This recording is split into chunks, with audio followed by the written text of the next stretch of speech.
Bismillahirrahmanirrahim. Assalamualaikum warahmatullahi wabarakatuh. Alhamdulillahi rabbil alamin. Wabihi nasta'in. Wa sallallahu ala khairi khalqihi ajma'in. Muhammadin wa alihi at-tayyibin at-tahirin. Allahumma salli ala Muhammad wa ali Muhammad. Al-Quranul Karim adalah kitab pedoman bagi kaum muslimin dan petunjuk bagi umat manusia. Di dalamnya Allah Subhanahu wa ta'ala menjelaskan semua hal yang dibutuhkan oleh umat manusia. Di antaranya adalah tema tentang persahabatan dan pertemanan serta pengaruhnya di dalam merawat keimanan atau sebaliknya, pengaruh negatifnya di dalam menghalang-halangi seseorang untuk menerima kebenaran. Di antara ayat-ayat yang berbicara tentang pengaruh buruk pertemanan adalah apa yang Allah firmankan dalam surat Al-Furqan ketika Allah Subhanahu wa ta'ala menceritakan kelak di hari kiamat ada orang yang menyesali karena ia salah pergaulan, karena ia salah memilih teman. A'udzubillahi samil alim minasyaitonir rajim. Bismillahirrahmanirrahim. Wa yauma ya'addu adh-dhalimu 'ala yadayhi yaqulu ya laitani ittakhadhtu ma'ar rasuli sabila ya wailata laitani lam attakhidh fulanan khalila laqad adallani 'anidh dzikri ba'da idh ja'ani wa kana asy-syaitanu lil insani khazula. Shadaqallahul aliyyul azim. Ayat ke-27 hingga 29 surat Al-Furqan. Wa yauma ya'addu adh-dhalimu 'ala yadayhi. Dan di hari ketika seorang yang zalim terhadap dirinya menggigit kedua tangannya sebagai ungkapan penyesalannya yang sangat mendalam. Ia berkata, ya laitani ittakhadtu ma'ar rasuli sabila. Duhai, andai aku dahulu mengambil jalan yang menyambungkan aku kepada Rasul. Ya wailata laitani lam attakhidh fulanan khalila. Alangkah celakanya aku, andai aku tidak menjadikan si fulan sebagai teman akrabku. Laqad adallani 'anidz dzikri ba'da idz ja'ani. Ia telah menyesatkanku dari zikir, dari wahyu Allah. Ba'da idz ja'ani, setelah wahyu itu datang kepadaku melalui para utusannya. Wa kana asy-syaitanu lil insani khazula. Dan adalah syaitan selalu mengkhianati manusia, selalu menghinakan manusia dan tidak menepati janji-janjinya. Al-Allamah Tabatabai dalam tafsir Al-Mizan menjelaskan ayat di atas dengan mengatakan bahwa menggigit jari adalah ungkapan penyesalan. Karenanya setelah menyebutkan bahwa orang zalim itu menggigit jarinya, dilanjutkan dengan menyebutkan apa yang menjadi penyesalannya, yaitu bahwa ia telah meninggalkan sesuatu yang seharusnya ia lakukan, yaitu mengambil jalan yang menyambungkan kepada Nabi dan tidak menjadikan seorang yang menyesatkan sebagai teman akrabnya. Tentu yang dimaksud dengan orang zalim di sini adalah siapapun, tidak terbatas pada orang zalim tertentu. Siapapun yang menzalimi dirinya dan tidak mendapatkan petunjuk menuju Rasul utusan Allah, baik dari umat ini maupun orang-orang zalim dari umat-umat terdahulu yang mereka juga tersesat, tidak mengambil jalan menuju Rasul utusan Allah yang datang kepada mereka. Ayat ini bercerita secara umum bahwa kelak di hari kiamat akan ada penyesalan dari orang-orang yang zalim. Penyesalan itu begitu dalam sehingga ia ungkapkan dengan mengatakan, ya wailata laitani, celakalah aku, andai aku dahulu tidak menjadikan si fulan sebagai temanku. Walaupun tentu ayat ini dalam konteks ini bisa diterapkan untuk orang-orang zalim dari umat Rasulullah sallallahu alaihi wasallam, baik mereka yang hidup di zaman beliau maupun hidup setelah masa beliau.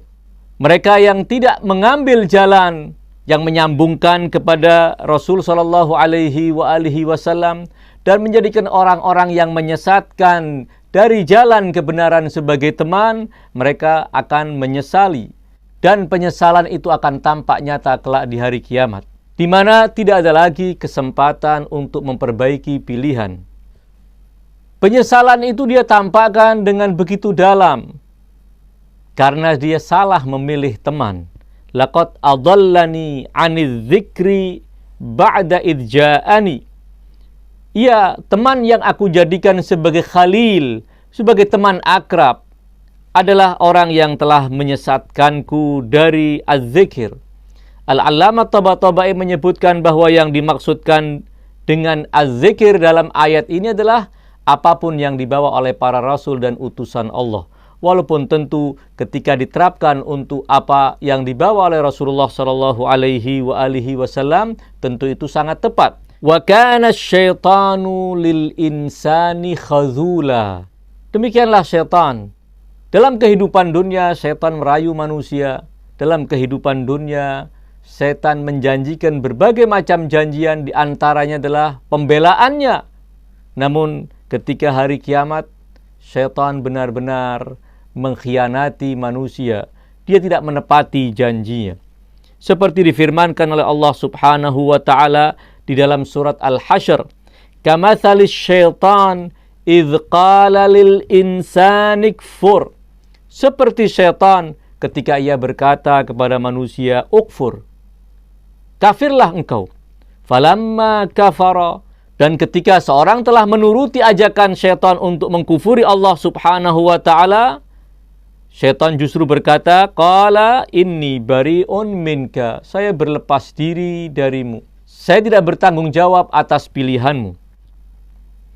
Tentu ayat ini, kata Al-Allamah Tabatabai, wa fi hadhil ayatis salasati isy'arun bal dalalatun ala anna sababal umdata fi dhalali ahli dhalal wilayatu ahlil ahwa'i wa awliya'ish syaitan wal musyahadatu yu'ayyidu dhalik. Pada 3 ayat ini ada isyarat, bahkan ada petunjuk bahwa sebab utama kesesatan orang-orang yang sesat adalah ketika mereka berwilayah kepada penyandang hawa nafsu dan para kekasih setan. Dan bukti dalam kehidupan mendukung yang demikian. Bahwa ketika kita mencintai dan menjadikan musuh-musuh Allah, para kekasih setan sebagai khalil, sebagai teman, maka teman itu akan menyesatkan. Terkait dengan ayat-ayat di atas, Jalaluddin As-Suyuti seperti dikutip oleh Al-Allamah Tabatabai dalam tafsir Al-Mizan, meriwayatkan sebuah kisah. Wa fid Durril Mansur akhraja Abu Nuaim min tariqil kalbi an Abi Salih an Ibni Abbas qal. As-Suyuti dalam kitab Ad-Durrul Mansur meriwayatkan dari Abu Nuaim dari jalur Al-Kalbi yang menukil dari Abu Saleh menukil dari Ibnu Abbas. Ia berkata, "Kana Uqbatu ibnu Abi Mu'ayth la yaqdumu min safarin illa sana'a ta'ama." Adalah Uqbah bin Abi Mu'ayth, seorang tokoh dan pembesar kafir Quraisy. Ia memiliki kebiasaan yang baik. Setiap kali ia pulang dari perjalanan jauhnya, ia membuat jamuan lalu mengundang penduduk Makkah untuk datang menghadiri jamuannya. Fada'a ilaihi ahla Makkah kullahum wa kana yukthiru mujalasatan Nabi sallallahu alaihi wa alihi wa yu'jibuhu hadithuhu wa ghalaba alaihi syaqa. Uqbah ibn Abi Mu'aid sering duduk bersama Rasul, mendengar pembicaraan Rasul dan dia merasa takjub, menikmati pembicaraan Rasul. Namun ghalaba alaihi syaqa, kesengsaraan justru yang lebih berkuasa dan dominan atas nasibnya. Faqadima dzata yaumin min safar, pada suatu hari Uqbah ibn Abi Mu'aid pulang dari perjalanan jauh. Fasana'a ta'aman, dia membuat sebuah jamuan. Thumma da'a Rasulullah sallallahu alaihi wa alihi ila ta'amih, mengundang Rasulullah untuk menghadiri jamuannya. Kemudian ketika Uqbah ibn Abi Mu'aid mempersilahkan Rasulullah untuk menikmati hidangan yang ia sediakan, Nabi berkata kepadanya, Ma ana billadzi akulu min ta'amik hatta tashhada an la ilaha illallah wa anni Rasulullah. Kata Rasulullah sallallahu alaihi wa alihi wasallam, aku tidak akan makan dari hidanganmu sehingga engkau terlebih dahulu bersaksi bahwa tiada Tuhan selain Allah dan aku adalah utusan Allah. Maka Uqbah ibn Abi Mu'aid, it'am yabna akhi, silahkan makan saja wahai anak saudaraku, tidak usah meminta-minta dariku untuk bersaksi bahwa tiada Tuhan selain Allah dan engkau adalah utusan Allah. Qal, Nabi tetap berkata kepadanya, ma ana billadzi af'al hatta taqul, aku tidak akan makan dari hidanganmu sehingga engkau mengatakan apa yang aku minta darimu. Maka fasyahida bidzalik, Uqbah ibn Abi Mu'aid mengatakan apa yang diminta oleh Rasulullah sallallahu alaihi wa alihi. Barulah setelah itu wa ta'ima min ta'amihi, Rasul mau makan dari hidangan yang ia siapkan. Peristiwa ini kemudian tersebar dan sampailah kepada teman akrabnya yang bernama Ubay ibn Khalaf. Fabalagha dzalika Ubay ibn Khalaf fa'atahu. Ketika berita ini sampai kepada Ubay ibn Khalaf bergegas menemui Uqbah ibn Abi Mu'aid. Faqala, maka ia berkata kepadanya, asabauta ya Uqbah, wahai Uqbah, apakah engkau telah keluar dari agama nenek moyangmu? Wa kana khalilahu, dan Ubay ibn Khalaf adalah teman akrab Uqbah ibn Abi Mu'aid. Faqal, maka Uqbah berkata, la wallah ma sabautu, demi Allah aku tidak keluar dari agama nenek moyangku dan mengikuti Muhammad. Walakin dakhala alayya rajulun, namun orang itu datang ke rumahku, fa'aba an yata'ama min ta'ami illa an ashhada lahu, dan ia tidak mau menikmati hidanganku kecuali aku bersaksi untuknya bahwa dia adalah utusan Allah. Fastahyaitu an yakhruja min baiti qabla an yata'am, dan aku malu ia keluar dari rumahku sebelum menikmati hidanganku. Fasyahidtu lahu fata'im, maka aku bersaksi bahwa ia adalah utusan Allah dan kemudian ia baru mau makan dari hidanganku.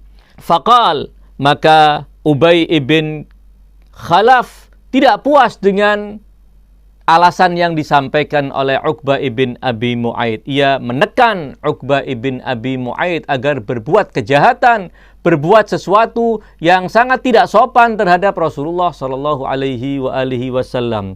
Ia memerintahkan demikian. Ma ana billadzi arda anka hatta ta'tiyahu fatabzuqa fi wajhi. Aku tidak rela dengan alasan yang engkau sampaikan sehingga engkau datang menemui Muhammad dan engkau ludahi wajah Muhammad. Fafa'ala Uqbatu, maka Uqbah melakukan demi merelakan temannya, ia melakukan sesuatu yang benar-benar menyalahi norma seorang yang mulia. Faqala lahu Rasulullah, maka Rasulullah sallallahu alaihi wasallam berkata kepada Uqbah, la alqaka kharijan min Makkah illa alautu ra'saka bis-sayf. Aku tidak akan menemuimu di luar kota Mekah kecuali aku akan hunuskan pedangku ke atas kepalamu. Lalu waktu berlalu, Rasulullah pun hijrah ke kota Madinah, lalu terjadilah perang Badar, dan kaum muslimin berhasil menawan 70 di antara kaum kafir. Salah satunya adalah Uqbah ibn Abi Mu'aid. Fa'usira Uqbatu yauma badrin faqutil, maka dia dihukum, dibunuh. Walam yuqtal minal usara yauma idzin ghairuhu, dan tidak ada tawanan lain yang dibunuh kecuali Uqbah ibn Abi Mu'aid. Inilah cerita yang disebutkan oleh Abu Nuaim yang dikutip oleh As-Suyuti dalam kitab Ad-Durrul Manthur.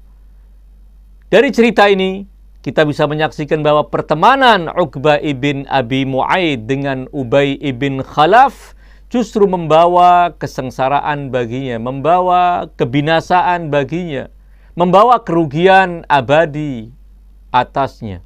Ayat lain yang juga berbicara tentang pengaruh pertemanan yang membawa kepada kesengsaraan, yaitu apa yang difirmankan oleh Allah Subhanahu wa ta'ala di dalam surat Al-Muddathir.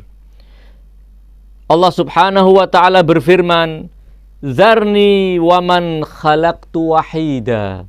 Tinggalkan aku dan orang yang aku ciptakan dalam keadaan aku esa, tidak memohon bantuan kepada siapapun ketika menciptakannya, tidak memohon bantuan kepada siapapun ketika mengatur semua urusannya.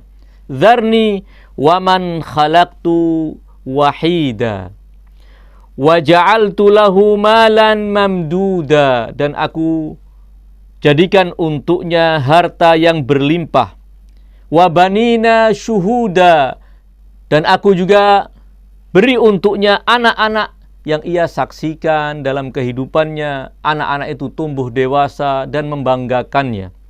Wa mahattu lahu tamhida, dan aku persiapkan untuknya semua persiapan, baik dengan diperbanyaknya harta maupun anak-anak. Wa mahattu lahu tamhida, namun tidak puas dengan harta yang berlimpah, tidak puas juga dengan banyak anak, dia masih meminta yang lebih dari itu, meminta semua fasilitas dari Allah Subhanahu wa ta'ala, sementara ia sendiri adalah orang yang membangkang kepada Allah Subhanahu wa ta'ala. Tsumma yatma'u an azida, kemudian ia rakus, menginginkan dengan sangat agar aku menambah untuknya anugerah itu, menambah untuknya harta, menambah untuknya anak. Kalla, tidak. Innahu kana li ayatina anida, aku tidak akan berikan apa yang ia inginkan. Sesungguhnya ia benar-benar orang yang menentang ayat-ayatku. Saurhiquhu sa'uda, aku buat ia akan hidup dalam kesusahan. Innahu fakkara wa qaddar, sesungguhnya ia berpikir dan mengira-ngirakan apa yang akan ia simpulkan. Faqutila kaifa qaddar, semoga ia celaka dan terbunuh. Bagaimana ia mengira-ngirakan apa yang akan ia simpulkan. Tsumma qutila kaifa qaddar, kemudian ancaman ini diulang oleh Allah Subhanahu wa ta'ala. Tsumma nadhara, kemudian ia memandang. Tsumma abasa, kemudian ia bermuka masam, ia kerutkan wajahnya. Tsumma adbara wastakbar, kemudian ia berpaling dan menampakkan sikap kecongkakannya.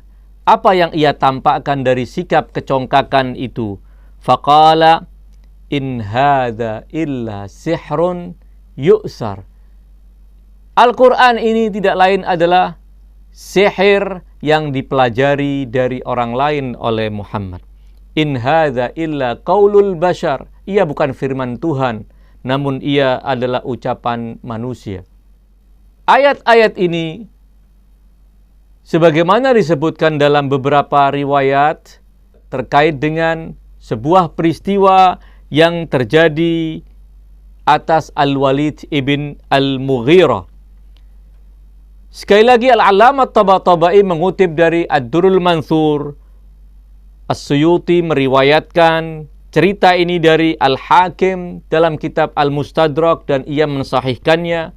Meriwayatkannya dari Al-Baihaqi dalam kitab Dalailun Nubuwah dari jalur Ikrimah dari Ibn Abbas. Ibn Abbas bercerita, Annal Walid ibn Al-Mughirah ja'a ila Nabi. Al-Walid ibn Al-Mughirah datang menemui Nabi sallallahu alaihi wasallam, faqara'a alaihi al-Qur'an.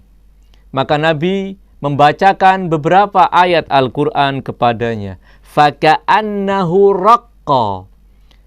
Ketika ia mendengar ayat-ayat suci dibacakan oleh Rasulullah sallallahu alaihi wasallam, hatinya seakan menjadi lembut mendengarnya.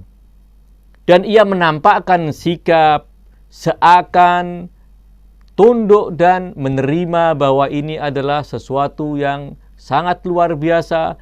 Tidak mungkin ini adalah ucapan yang dikarang oleh Muhammad sendiri. Fabalagha dzalika Aba Jahlin. Maka sikap Al-Walid ibn Al-Mughirah sampai kepada Abu Jahal. Fa'atahu, maka Abu Jahal segera mendatangi Al-Walid ibn Al-Mughirah sebagai seorang tokoh tua yang disegani dan dihormati dan selalu menjadi rujukan penduduk Makkah karena sikapnya yang bijak, karena pandangan-pandangannya yang tajam. Maka Abu Jahal merasa ini adalah sebuah kekalahan pada kubu kemusyrikan ketika ada seorang tokoh sekelas Al-Walid ibn Al-Mughirah terpengaruh oleh Muhammad. Maka Abu Jahal cepat-cepat menemuinya di rumahnya. Fa'atahu faqala ya am, wahai paman, inna qaumaka yuriduna an yaj'alu laka malan liyu'tuhu lak. Wahai paman, sesungguhnya kaummu, penduduk Makkah, kaum Quraisy, mereka telah mengumpulkan dana dan ingin memberikannya kepadamu harta yang banyak. Fa innaka ataita Muhammadan litusiba mimma indah. Karena engkau sering menemui Muhammad, sepertinya karena engkau ingin mendapatkan sesuatu yang dimiliki oleh Muhammad. Mengharap sesuatu dari Muhammad. Maka mendengar provokasi dari Abu Jahal, Al-Walid ibn Al-Mughirah tentu sangat keberatan dan tersinggung berat. Sehingga ia mengatakan, Qad alimat Quraisy anni min aktsariha mala. Seluruh suku Quraisy telah mengetahui bahwa aku di antara orang yang terkaya dari suku Quraisy, orang yang terkaya di kota Makkah. Kalau memang demikian, maka kamu harus meralat sikapmu dan membuktikan kepada penduduk Makkah, kepada tokoh-tokoh Quraisy, bahwa engkau tetap konsisten di atas agama nenek moyangmu dan engkau tidak terpengaruh oleh Muhammad. Maka faqul fihi qawlan yablughu qaumaka annaka munkirun au annaka karihun lah. Maka kamu harus menampakkan sebuah sikap terhadap kaummu yang mengingkari Muhammad atau kamu tidak suka dengan Muhammad dan ajaran Muhammad. Ia berkata, "Wa madza aqul?" Apa yang harus aku katakan tentang Quran yang dibacakan oleh Muhammad? Fa wallah ma fikum rajulun a'lamu bisy-syi'ri minni la birajazihi wala biqasidihi wala bi asy'aril jinni wallahi ma yushbihul ladzi yaquluhu syai'an min hadza. Apa yang harus aku katakan? Demi Allah, tiada seorang di antara kalian yang lebih mengetahui tentang seluk-beluk syair-syair Arab, bahkan syair-syair yang digubah oleh jin sekalipun, yang melebihi aku. Kalian semua telah mengakui bahwa aku adalah tokoh terunggul dalam dunia sastra. Namun aku menyaksikan bahwa apa yang dibacakan oleh Muhammad tidak menyerupai semua itu. Ia bukan syair, ia bukan rajas, ia bukan qasidah, ia bukan puisi-puisi jin. Wa wallahi inna liqaulihi alladhi yaquluhu halawatan. Demi Allah, ucapan yang diucapkan oleh Muhammad punya cita rasa yang sangat manis. Wa inna alaihi latalawah, dan ia sangat indah. Wa innahu lamuthmirun a'lahu, ibarat pohon, ia adalah pohon yang berbuah di bagian atasnya. Wa mughdiqun asfaluhu, sementara bagian bawahnya adalah rindang penuh dengan daun yang segar. Wa innahu la ya'lu wa la yu'la, ia selalu unggul dan tidak ada perkataan apapun yang mampu mengunggulinya. Wa innahu la yuhattimu ma tahtahu, ia akan menghancurkan kata-kata lain yang ingin menyainginya. Keunggulan apa yang dibawa oleh Muhammad tidak bisa dipungkiri. Semua mengetahui bahwa ayat-ayat yang dibacakan oleh Muhammad memiliki keindahan. Jelas ia bukan buatan manusia. Demikian kira-kira yang ingin dikatakan oleh Al-Walid ibnil Mughirah. Pengetahuannya yang sangat mendalam tentang seluk-beluk syair Arab dan sastra Arab telah menuntunnya untuk berkesimpulan bahwa apa yang dibawa oleh Rasulullah SAW bukan ucapan manusia. Namun, karena tekanan Abu Jahal, karena tekanan kaumnya, karena ego, dan karena nafsunya ingin tetap menjadi tokoh di tengah-tengah masyarakat kafir Quraisy, maka ia kemudian harus mengambil sikap menentang dan menolak kebenaran. Ketika mendengar apresiasi dari Al-Walid ibnil Mughirah tentang Al-Quran Al-Karim, Abu Jahal kembali menekan. Ia berkata, la yarda anka qaumuka hatta taqula fi. Kaummu pasti tidak akan menerima sikapmu ini. Engkau justru memuji-muji Al-Quran yang dibawa oleh Muhammad. Kaum Quraisy jelas akan keberatan dengan sikapmu ini. Dan mereka akan kecewa dengan sikapmu ini. Engkau harus mengatakan sesuatu. Betapapun engkau telah menyaksikan bahwa apa yang dibawa oleh Muhammad itu adalah sesuatu yang sangat indah, namun kamu harus tetap mengatakan bahwa itu bukan firman Tuhan. Maka Al-Walid ibnil Mughirah mengatakan, da'ni hatta ufakkir.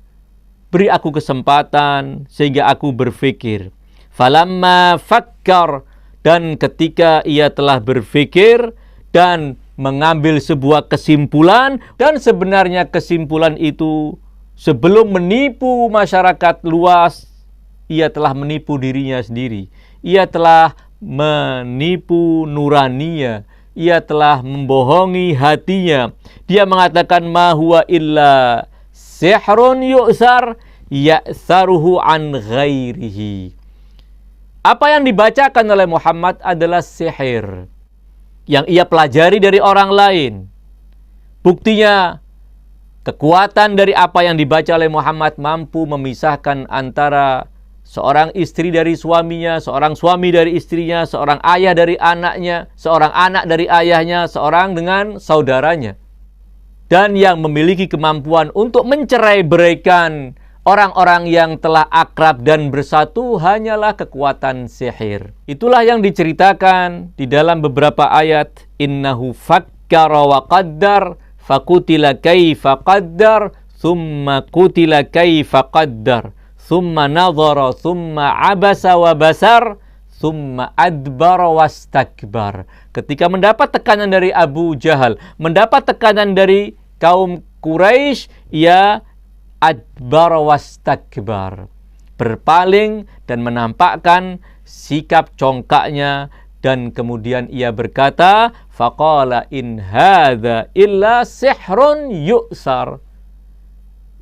Al-Quran tidak lain adalah sihir yang dipelajari oleh Muhammad dari orang lain. In huwa illa qaulul bashar. Dari ayat-ayat ini dan cerita riwayat yang menjadi asbab nuzul tentangnya, dapat ditarik sebuah kesimpulan bahwa karena pertemanan Al-Walid ibnil Mughirah dengan Abu Jahal mampu menyesatkannya, Abu Jahal mampu menekannya untuk meninggalkan kebenaran yang sebenarnya telah ia temukan, kebenaran yang telah ia rasakan dari apa yang dibacakan oleh Rasulullah Shallallahu Alaihi Wasallam. Selain dua kelompok ayat yang telah saya bacakan, ada ayat-ayat lain yang juga menyinggung masalah pertemanan dan persahabatan. Namun kali ini terkait dengan sisi positif persahabatan.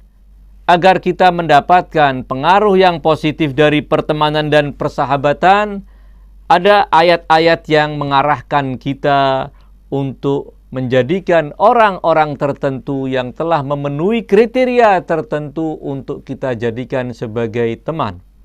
Teman yang akan merawat keimanan kita, teman yang akan memperkaya pengetahuan dan ma'rifat kita kepada Allah, teman yang akan selalu mengingatkan kita akan tanggung jawab besar yang dipikulkan oleh Allah ke atas setiap manusia, teman yang akan menuntun kita menuju kebahagiaan abadi di akhirat kelak. Di antaranya adalah ayat ke-28 surat Al-Kahfi. Allah Subhanahu wa taala berfirman, A'udzubillahi samil alim minasyaitonir la'inir rajim. Bismillahirrahmanirrahim. Wasbir nafsaka ma'al ladzina yad'una rabbahum bil ghadati wal 'ashiyyi yuriduna wajhahu.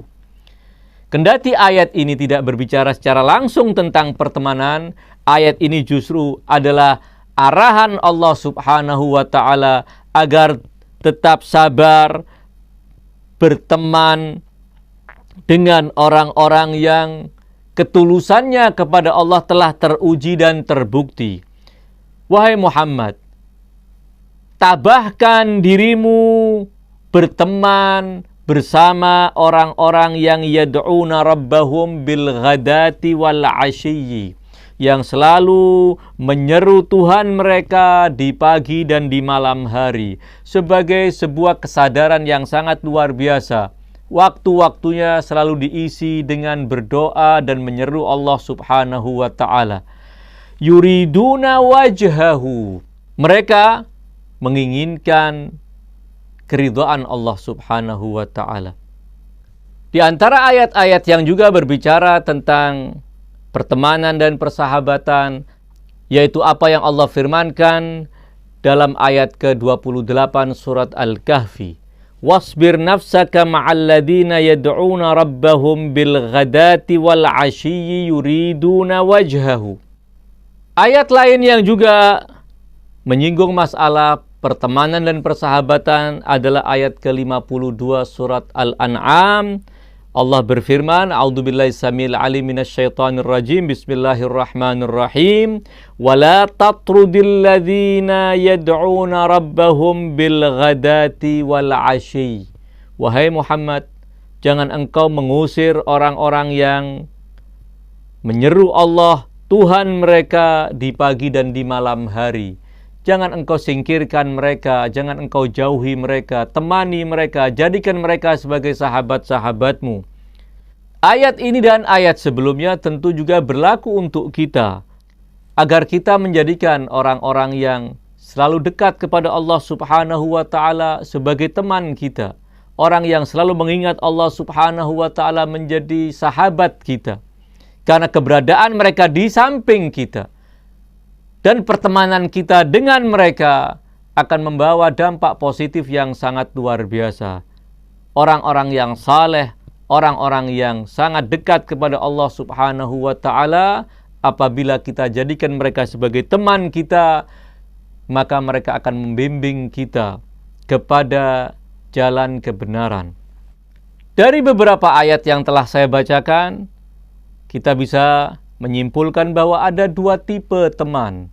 Ada teman yang akan menyesatkan, teman yang akan membawa kepada kesengsaraan, teman yang akan mencelakakan, dan tipe kedua adalah teman yang akan membawa kepada kebahagiaan, yang selalu menginginkan hal terbaik untuk kita. Dan untuk teman tipe yang kedua inilah Islam menganjurkan kita agar berbanyak-banyak memiliki teman yang akan memberikan pengaruh positif dalam kehidupan kita. Dalam sebuah mutiara hikmah, Al-Imam Amirul Mukminin berkata, "Man da'aka ila daril baqiyati wa a'anaka 'alal 'amali fahuwas sadiqus syafiq." Seorang yang mengajakmu kepada rumah keabadian dan membantumu untuk berbuat kebaikan adalah teman yang berbelas kasih kepadamu. Ketika kita tidak menemukan teman-teman yang akan membantu kita untuk memperkokoh keimanan kita, untuk mengarahkan kita kepada kebaikan, maka hidup sendiri itu jauh lebih baik daripada berteman dengan teman-teman yang justru akan menyengsarakan kita. Wa sallallahu ala khairi khalqihi ajma'in Muhammadin wa alihi tayyibin at-tahirin. Wa ghafarallahu lana wa lakum amin. Wassalamualaikum warahmatullahi wabarakatuh.